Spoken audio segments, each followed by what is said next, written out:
Captain Jake Morrison stood on the bridge of the Terra Nova, watching the stars through the main screen. His ship was 3 months into a deep space mission, looking for new planets that humans could live on. The year was 2157, and Earth had 12 colonies spread across nearby star systems. It was not much compared to the vast galaxy, but humans were proud of what they had built. "Captain, we are getting a strange signal," said Communications Officer Nancy Green. She looked worried as she checked her equipment. "It is not from any human ship or colony. The signal is very strong and aimed directly at Earth." Jake walked over to her station. Nancy had been with him for 2 years and never got excited about false alarms.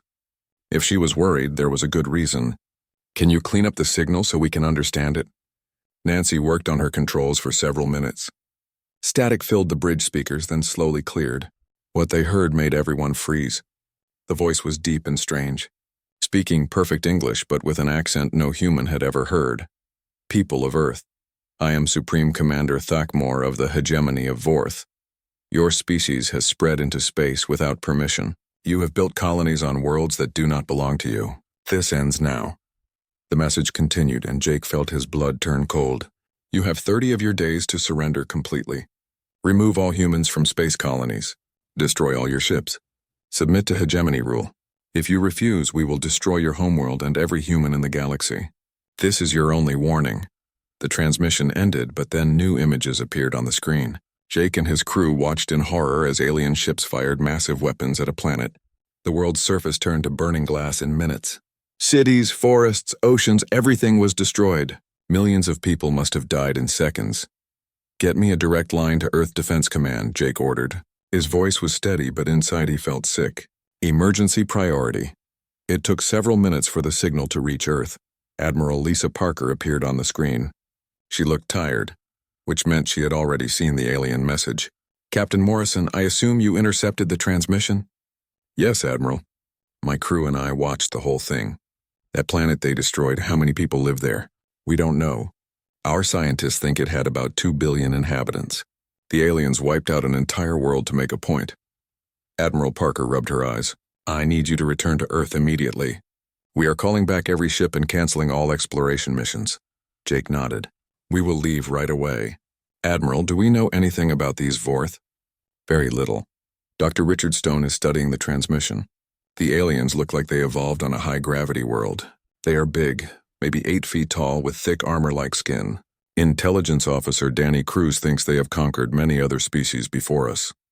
The connection ended, and Jake ordered his crew to set course for Earth. As the Terra Nova turned toward home, Jake thought about what he had seen. The alien ships were huge, much bigger than anything humans had built. Their weapons could destroy planets. How could Earth fight against such power? 3 days later, Jake stood in the main conference room at Earth Defense Command. Admiral Parker was there, along with President Kate Sullivan and many other important people. Dr. Stone had been studying the alien message and had bad news to share. "The hegemony of Vorth controls hundreds of star systems," Dr. Stone explained.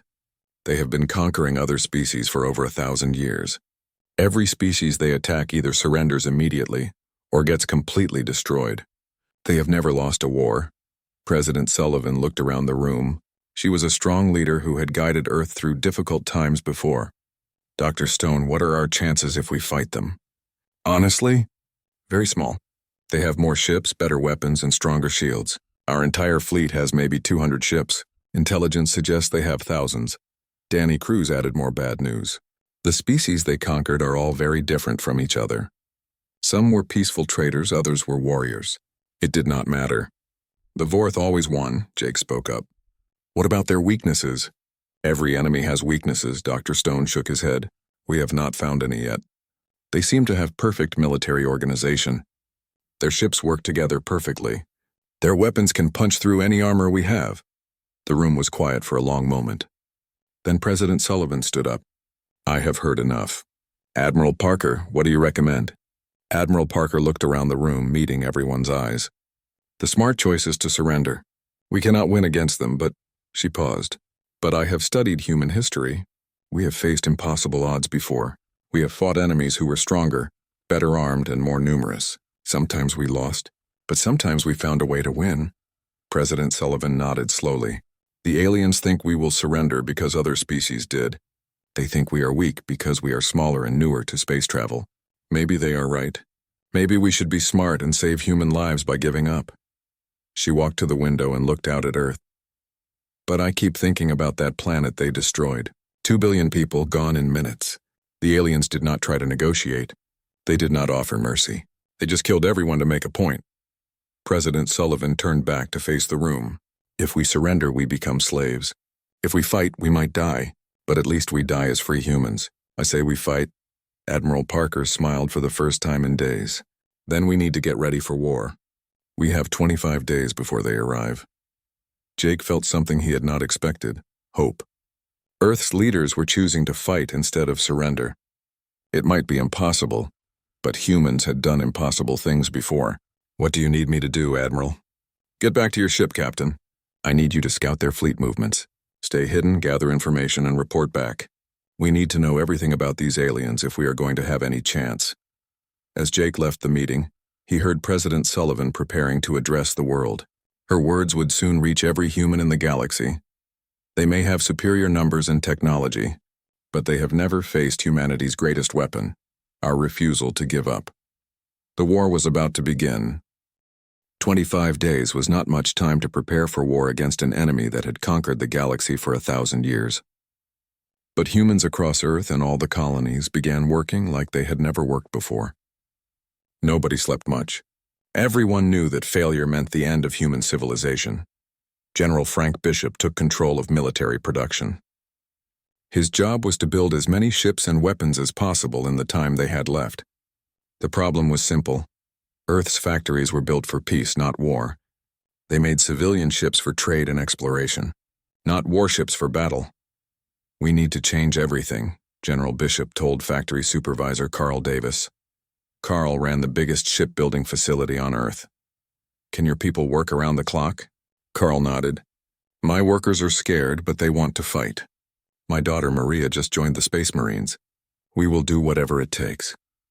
He looked at the factory floor where hundreds of people were already modifying civilian ships. How many ships do we need? More than we can possibly build, the general admitted. But every ship we finish might save human lives. The real breakthrough came from Dr. Helen Wright, a scientist who studied quantum physics. She was working in her laboratory when she discovered something amazing about human fusion drives. The energy they produced was different from what other species used. It was messier, less controlled, but it had an unexpected advantage. Admiral Parker, you need to see this, Dr. Wright said over the communication system. She had been testing captured pieces of alien technology. Our fusion drives create interference that alien shields cannot handle properly. What they see as primitive technology is actually our secret weapon. Admiral Parker rushed to the laboratory. Explain it in simple terms, Doctor. Their shields expect clean, controlled energy like they use. Our fusion drives are messy and unpredictable. When our weapons hit their shields, the shields get confused and let more damage through than they should. This was the first good news anyone had heard since the alien message arrived. Admiral Parker immediately ordered all ship weapons to be modified to work with this discovery. It would not make human ships equal to alien ships, but it gave them a fighting chance. Commander Amy Rogers led the engineering teams that upgraded the fleet. She had designed many of Earth's exploration ships and knew them better than anyone. We cannot make our ships stronger, she told her teams, but we can make them faster and harder to hit. Amy's people stripped unnecessary equipment from every ship to make room for weapons and armor. Cargo holds became missile storage. Luxury quarters became ammunition storage. Every ship was turned into a fighting vessel, even if it meant the crews would live in cramped, uncomfortable conditions. Meanwhile, Captain Morrison took the Terra Nova on dangerous scouting missions. His job was to find the alien fleet and learn how they fought. Pilot Tony Baker flew their ship closer to enemy positions than anyone thought was safe. Communications officer Nancy Green listened to alien transmissions, trying to understand their language and tactics. They are not trying to hide, Tony reported after their third scouting mission. The alien fleet is moving slowly toward Earth. They have about 800 ships and they think we will surrender before they arrive. Nancy had been studying alien communications. They talk about us like we are animals. They call previous wars cleansing operations and say they are bringing civilization to primitive species. Captain Morrison felt angry, but tried to stay calm. How do they organize their fleet? Very formally, Nancy answered. Everything is planned in advance. They seem to expect their enemies to fight the same way. Big ships shooting at each other in organized formations. This information was sent back to Earth immediately. Admiral Parker realized that human tactics would have to be completely different from what the aliens expected. They want formal battles, she told her fleet commanders. We will give them chaos instead. The colonies were also preparing for war. On Mars, teacher Steve Clark had quit his job to join the military. He was learning to pilot fighter ships even though he had never flown anything before. My students asked me why I was leaving, he told his new squadron mates. I told them someone has to fight so they can keep learning.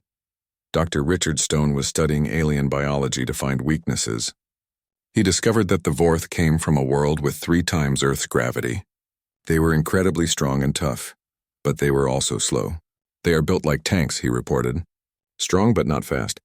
Our people can move faster and think faster. On the alien flagship, Supreme Commander Thakmor was reviewing intelligence about humans. His advisors told him that human technology was primitive and their military was small. The Supreme Commander was puzzled by reports that humans were preparing to fight instead of surrender. Perhaps they do not understand our message, suggested one advisor. Should we send another demonstration of our power? Thakmor considered this but decided against it. No, let them waste time preparing for a war they cannot win. When we arrive, they will see our fleet and realize how foolish they have been. Then they will surrender, and we will not have to waste ammunition destroying their world. The alien commander had conquered 17 different species. All of them had either surrendered immediately or been destroyed quickly.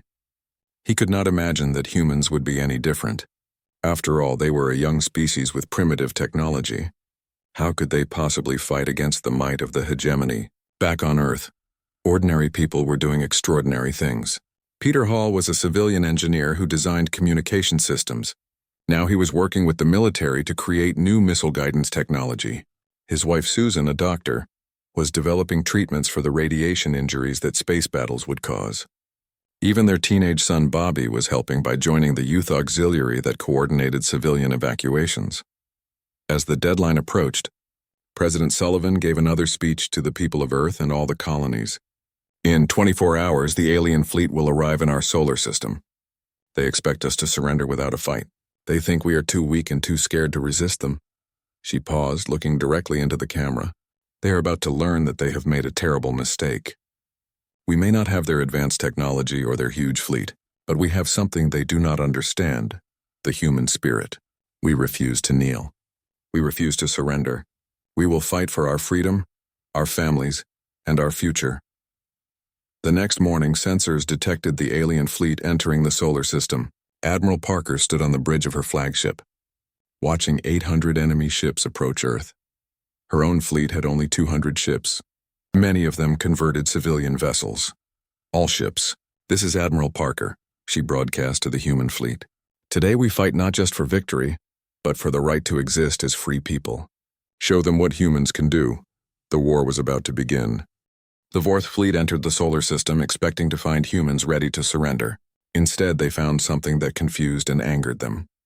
The humans had prepared defenses throughout the outer system. Thousands of automated mines floated in hidden positions. Missile platforms waited in the shadows of asteroids. The human fleet was spread out and ready to fight. Supreme Commander Thakmor studied the defensive positions from his flagship. This is unexpected, he told his officers. Why are they not grouping their ships together for a proper battle formation? His tactical officer was equally puzzled. Supreme Commander, they appear to be using guerrilla tactics. Small groups of ships hiding and planning ambush attacks. This is not how civilized species conduct warfare. Thakmor felt the first hint of worry. In all his previous conquests, enemy fleets had met him in organized battles. The strong species fought bravely but predictably. The weak species surrendered immediately. These humans were doing neither. Captain Julie Hayes commanded the destroyer Chicago, one of the first human ships to engage the aliens. Her ship was small compared to the massive Vorth vessels, but it was fast and hard to track. She led a group of 3 destroyers, the Chicago, Phoenix, and Denver, in hit-and-run attacks against the outer edge of the alien fleet. Remember the plan, Captain Hayes told her crew over the ship's communication system. We hit them fast, cause damage, and run away before they can respond. We are not trying to win a fair fight. We are trying to make them angry and confused. The Chicago and its sister ships attacked from 3 different directions at once. They fired nuclear missiles at a Vorth cruiser, then immediately changed course to escape. The alien ship's shields weakened under the unexpected attack, and one missile broke through to damage the hull. The alien cruiser tried to pursue, but the human ships were already gone. They had split up and were hiding behind different asteroids, preparing for their next attack. This was not the kind of warfare the Vorth understood. Captain Bill Murphy commanded the Phoenix and was amazed by how well the plan worked. "Their ships are powerful, but they are slow," he reported to the fleet. "They expect us to stay and fight like knights in armor. When we hit and run, they do not know how to respond." Captain Greg Foster agreed from the Denver. "Their weapons are devastating, but they cannot hit what they cannot catch. As long as we stay mobile, we have a chance." The first major battle happened near Jupiter's moons. Commander Rogers, now promoted to admiral and commanding the battleship Washington, led a strike force of 30 ships. They used Jupiter's radiation to hide their approach, something the aliens had not expected. The plan was dangerous. Admiral Rogers had to bring her ships very close to Jupiter, where the radiation could damage human equipment. But the risk was worth it because the aliens could not scan through the interference. The human fleet appeared from behind the gas giant like ghosts, catching a Vorth squadron completely by surprise. "All ships concentrate fire on the lead dreadnought," Admiral Rogers ordered. "Pour everything we have into that one target." 30 human ships fired at once. Nuclear missiles, plasma cannons, and kinetic projectiles all hit the alien dreadnought within seconds. The ship's shields flared and sparked as they tried to handle the unexpected energy patterns from human weapons. The attack worked. For the first time in the war, a major Vorth warship was destroyed. But the victory came at a price. The alien fleet responded quickly, and 3 human ships were lost in the counterattack. Captain Lisa Brown went down with her ship, the Boston, after she stayed behind to cover the retreat of damaged vessels. On Earth, civilian engineer Peter Hall watched the battle reports with his family. His new missile guidance systems had helped make the attack possible. "We hurt them," he told his wife Susan. "The aliens are not invincible." Susan was treating wounded spacers who had been evacuated from damaged ships. "They are bleeding," she agreed, "but they are also learning. Each battle teaches them more about how we fight."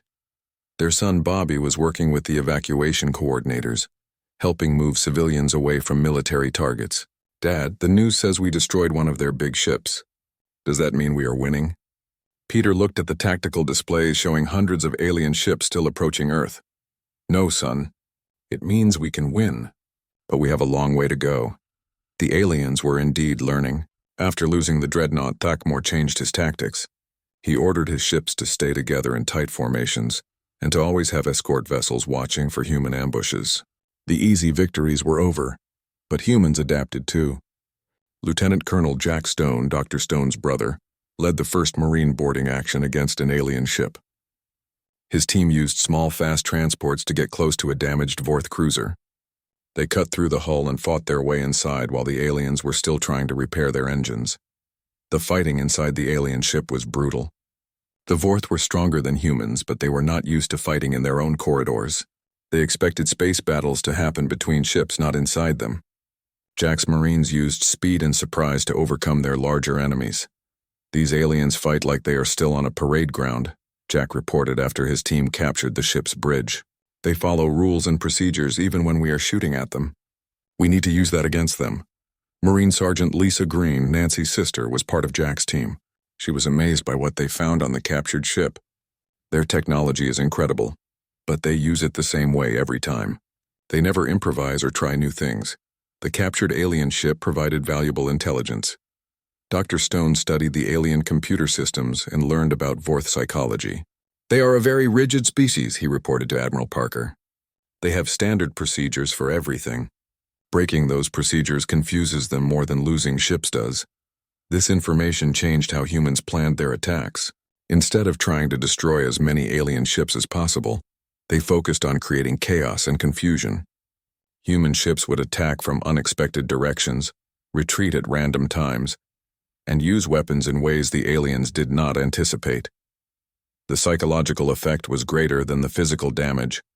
Vorth ship commanders began to hesitate before making decisions. They called their superiors for instructions instead of acting quickly. The efficient alien war machine was starting to break down. Supreme Commander Thakmor was becoming frustrated and angry. His fleet was still much larger than the human fleet, but every day brought new problems. Human attacks came from directions his sensors could not predict. Human weapons behaved in ways his tactical computers could not calculate. How are they doing this? He demanded from his science officer. Their technology is primitive. Their ships are small and weak. Why can they not be defeated easily? The science officer had no good answer. Supreme Commander, they do not fight according to any recognized military doctrine. They seem to make up new tactics during each battle. Our computers cannot predict what they will do because they do not follow logical patterns.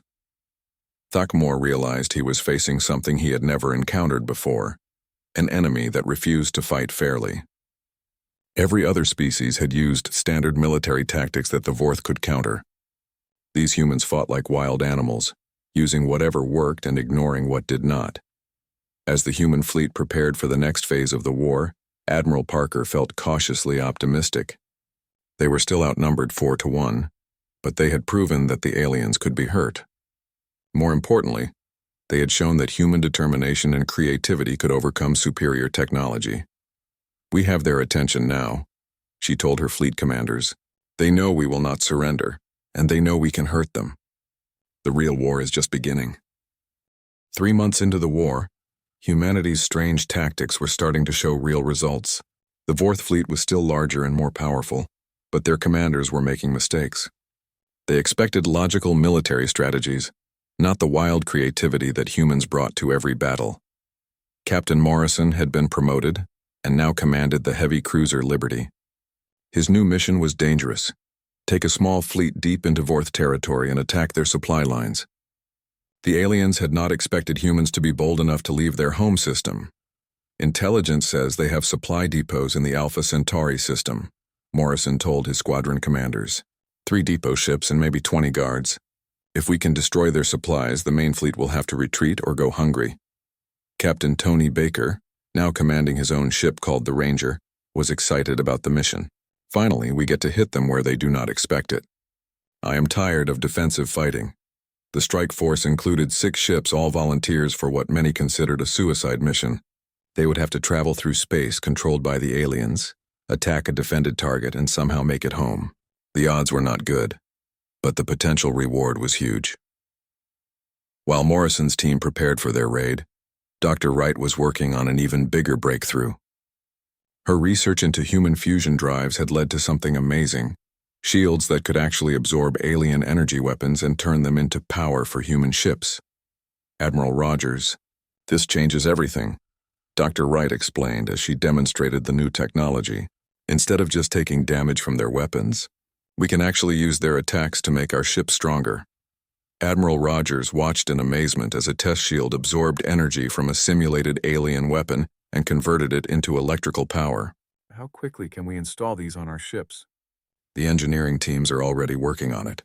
We should have the first batch ready in 2 weeks. But Admiral, this technology does something else too. It makes their weapons much less effective against us. This was the breakthrough humanity needed. Admiral Rogers immediately ordered all shipyards to begin installing the new shields.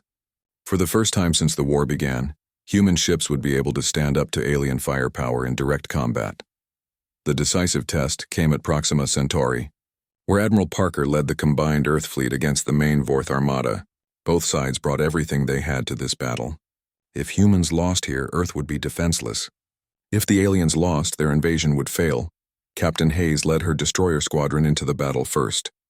The Chicago and her sister ships had been upgraded with the new shields and improved weapons. When the Vorth opened fire, something incredible happened. The human ships not only survived the attack, but their shields grew brighter as they absorbed the enemy energy. "This is Chicago to all ships," Captain Hayes broadcast with excitement in her voice. "The new shields work?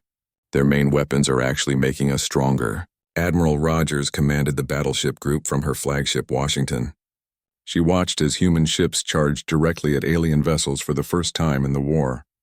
No more hit-and-run tactics, no more hiding behind asteroids. This was the fair fight the aliens had wanted, but now the rules had changed. Captain Murphy brought the new carrier Enterprise into the battle with its squadron of fighters. The small fighter craft were piloted by young pilots like Lieutenant Tim Baker, Tony's younger brother. These fighters were too small for the new shield technology, but they were fast enough to avoid most alien weapons. "Fighter Squadron, this is Enterprise Control," Captain Murphy ordered. "Concentrate on their command ships. Take out their communications and sensors." Tim Baker led his fighter wing in a desperate attack on the alien flagship. The fighters were like insects compared to the massive Vorth dreadnought, but insects could sometimes bring down giants. They fired their missiles at specific targets: sensor arrays, communication dishes, weapon control systems. The battle raged for hours. For the first time, human ships could trade shots with alien vessels without being destroyed immediately. The new shields made all the difference. Ships that should have been destroyed kept fighting, their shields glowing brighter with each enemy attack. But the real turning point came when Colonel Stone led a marine assault on the alien flagship. His transport ship, piloted by Captain Sarah Davis, Carl's daughter now promoted, approached the massive Vorth vessel under cover of the battle. "Remember the plan," Colonel Stone told his Marines over the communication system. "We take the bridge and capture their supreme commander. If we can cut off their leadership, the whole fleet might surrender." Marine Sergeant Lisa Green was part of the assault team. She had fought aliens before, but never on their most important ship. "Colonel, what if they destroy their own ship rather than let us capture it?" "Then we all die together," Stone replied grimly. "But we might take their whole command structure with us." The Marines cut through the alien hull and fought their way through corridors designed for creatures much larger than humans. The Vorth crew fought desperately to stop them, but they were not used to fighting inside their own ship. Their weapons were too powerful for indoor use, and their heavy armor made them slow in the narrow passages. Sergeant Green's squad reached the bridge first. She kicked open the door and found herself face to face with Supreme Commander Thakmor himself. The alien leader was 8 feet tall and covered in natural armor, but he looked shocked to see humans on his bridge. "Surrender," Green shouted, pointing her weapon at the alien commander. "Order your fleet to stop fighting." Thakmor stared at the small human soldier who was threatening him. He could not understand how this was happening. His fleet was superior. His technology was better. His species had conquered the galaxy. How could these primitive creatures be winning? "You cannot defeat the hegemony," Thakmor said in his deep voice. "We have ruled for 1,000 years. Other species surrender to us. They do not board our ships and make demands." Green smiled grimly. "Other species are not human. We do not surrender. We do not give up. And we do not fight fair." Colonel Stone arrived with more Marines and took control of the bridge. The capture of the Supreme Commander sent shockwaves through the alien fleet. Vorth ships began to retreat as their chain of command broke down. Back on Earth, the captured alien records revealed something crucial about Vorth psychology. Dr. Stone studied the alien files and made an important discovery. "The hegemony rules through fear," he reported to President Sullivan. "They have never faced sustained resistance from any species. Their psychology cannot handle prolonged warfare against an enemy that refuses to surrender." This information changed everything. The aliens were not just losing battles, they were losing their will to fight. Species that had been conquered by the Vorth for centuries were beginning to rebel, inspired by humanity's example. President Sullivan authorized the next phase of the war, Operation Retribution. Instead of just defending Earth, humanity would carry the fight to Vorth territory and liberate the species they had conquered. For 1,000 years, the hegemony has ruled through fear and oppression, the president announced to the human fleet. "Today we begin the liberation of the galaxy. We will show every conquered species that freedom is possible and that tyrants can be defeated." Admiral Parker smiled as she received the orders. The war had changed from a desperate defense of Earth to a crusade for galactic freedom. Humanity had not just survived the alien threat, they had turned the tables completely. "All ships prepare for deep space operations," Admiral Parker broadcast to the fleet. "We are going to finish what the aliens started, but we are going to finish it our way." The liberation of the galaxy was about to begin. The final phase of the war was unlike anything the galaxy had ever seen. Instead of defending their homeworld, humans took their fleet deep into alien territory. Their mission was not just to defeat the Vorth, but to liberate every species the hegemony had conquered over the past 1,000 years. Admiral Rogers led the massive liberation fleet from her new flagship, the super dreadnought Freedom. The ship had been built using captured Vorth technology, but powered by human innovation and determination. It was larger than any ship humans had ever built, but it still fought with human tactics, fast, unpredictable, and deadly. The fleet included ships from many of the liberated species. The Kalesh were aquatic beings who had been enslaved for 2 centuries. They proved to be excellent allies because they thought in ways that confused the Vorth even more than human tactics did. Captain Zara Kelesh commanded one of their water-filled ships and fought alongside human vessels with incredible skill. Captain Morrison commanded one of the fleet's heavy cruisers. His ship, the Freedom's Blade, led attacks on Vorth military bases throughout their territory. What amazed him was how quickly other species joined the rebellion once they saw that the hegemony could be defeated. "Each system we liberate sends more ships to join us," Morrison reported to Admiral Rogers. "The Vorth ruled through fear, but fear works both ways. Now they are afraid of us." The siege of the Vorth homeworld became legendary throughout the galaxy. The planet was heavily defended with orbital stations, planetary shields, and the remaining Vorth fleet.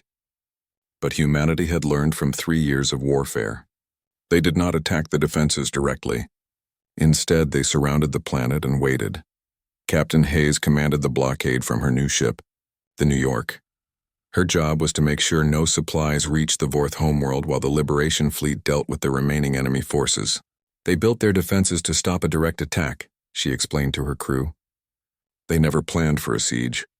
Captain Murphy brought the carrier Yorktown to the battle. His fighter squadrons, now led by Major Tim Baker, attacked Vorth supply convoys throughout the system. The aliens were learning what humans had felt during the early days of the war, the frustration of fighting, an enemy that refused to fight fairly. Dr. Wright had continued, developing new technologies throughout the war. Her latest creation was a device that could disrupt Vorth communications across an entire star system. When activated near the alien homeworld, it left their forces unable to coordinate their defenses. "Their whole military depends on Central Command," Dr. Wright explained to Admiral Rogers. "Cut their communications and each ship has to make its own decisions. They are not trained for that kind of independence." The psychological effect was devastating. Vorth commanders who had spent their careers following orders from above suddenly had to think for themselves. Many made mistakes. Others simply shut down and waited for instructions that never came. General Bishop led the ground invasion of Vorth Prime with an army that included humans and soldiers from dozens of liberated species. The aliens had never faced a planetary assault before, because previous enemies had always been defeated in space. Their ground defenses were not designed to stop determined infantry. The fighting on the planet's surface was fierce but brief. The Vorth were strong and tough, but they fought like they were still conducting formal military exercises. Human soldiers used guerrilla tactics they had learned from 3 years of space warfare. They appeared from unexpected directions, struck quickly, and disappeared before the aliens could respond. Dr. Richard Stone worked with scientists from many liberated species to establish a new galactic government. The former hegemony became a loose federation of free worlds, with Earth as the unlikely leader of a multi-species alliance. "We never wanted to rule the galaxy," Dr. Stone explained to the new Federation Council. "We just wanted to be free. Now we can help other species achieve the same freedom." The war officially ended when the Vorth Council overthrew Thakmor and surrendered unconditionally. The former Supreme Commander was tried for crimes against the galaxy's free peoples. His defense was simple. He had been following the traditions of his species for 1,000 years. "Traditions can change," President Sullivan told him during the trial. "Your people can learn to live in peace with their neighbors. But the age of conquest is over." Many Vorth chose to join the new Federation as equal members. Others returned to their homeworld to rebuild their society. A few tried to continue fighting, but without central leadership and popular support, they were quickly defeated by combined Federation forces. Captain Morrison was promoted to Admiral and given command of the new Galactic Exploration Fleet. His mission was to explore the far reaches of the galaxy and make contact with species that had never been conquered by the hegemony. "There are thousands of worlds out there," he told his crew. "Some might need our help. Others might teach us new things. All of them deserve the chance to be free." Admiral Rogers became the first director of the Galactic Fleet Academy, where officers from hundreds of species learned to work together. The Academy's motto was simple: freedom is worth fighting for. Dr. Wright led the Interspecies Technology Council, sharing human innovations with other species while learning from their discoveries. The combination of different technologies and ideas led to advances that no single species could have achieved alone. President Sullivan won re-election by the largest margin in human history. Her promise was simple: a future of exploration, cooperation, and freedom for all intelligent species. The galaxy that had once been ruled by fear was now united by hope. The war's end was marked by the dedication of the memorial wall on Earth. The wall listed the names of the 50,000 humans who had died in the 3-year conflict. Admiral Parker, now retired, spoke at the ceremony to a crowd that included both humans and former enemies.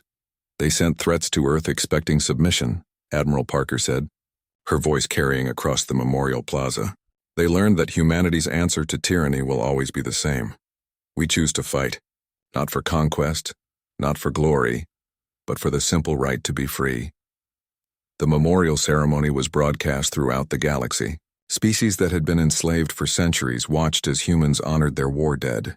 The message was clear: these people had fought not just for themselves, but for the freedom of all intelligent life.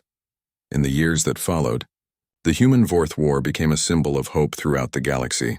Young people from dozens of species studied human tactics in military academies. The idea that a small, technically inferior force could defeat a galactic empire inspired rebellions against tyrants on distant worlds. The final scene of this story took place 10 years after the war's end.